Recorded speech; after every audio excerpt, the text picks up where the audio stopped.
Ek is 'n weduwee. Ek werk nog steeds en ek is amper afgetree. Maar weet jy wat? Opgee is nie by my 'n opsie nie.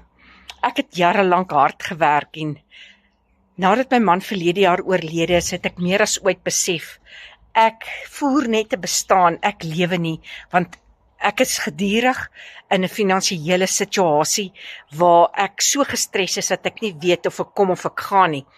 En weet jy, die gevoel van dis te laat om iets nuuts te leer, het nie lekker by my gesit nie, want ek het besef, ek sal moet iets nuuts leer om vir my te help om 'n ekstra inkomste te verdien. Nou, dis Erna hier, weet jy, ek is 'n absolute tech-dummy. Ek het geen ondervinding gehad nie, maar ek het vir my hierdie digitale besigheid gekoop en ek werk 2 ure 'n dag en ek volg 5 maklike stappe om vir my 'n ekstra inkomste te verdien. Nou, ek kry dit reg. Dit gaan stadig, maar ek kry dit reg, want ek het net gevoel, hoorie, ek wil finansiëel vry wees en ek het hierdie perfekte idee en manier gekry om dit te doen.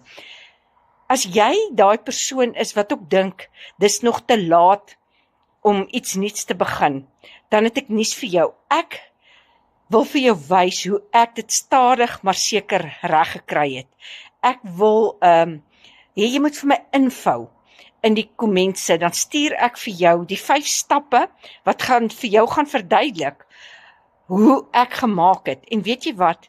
Hierdie stappe wat ek volg, het my lewe verander. Want nie net alleen het ek 'n ekstra inkomste nie, maar ek het soveel selfvertroue en ek voel ek is weer iets werd.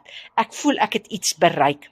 Jy's welkom, jy kan vir my 'n WhatsApp stuur of jy kan vir my bel, my nommer is hierbo.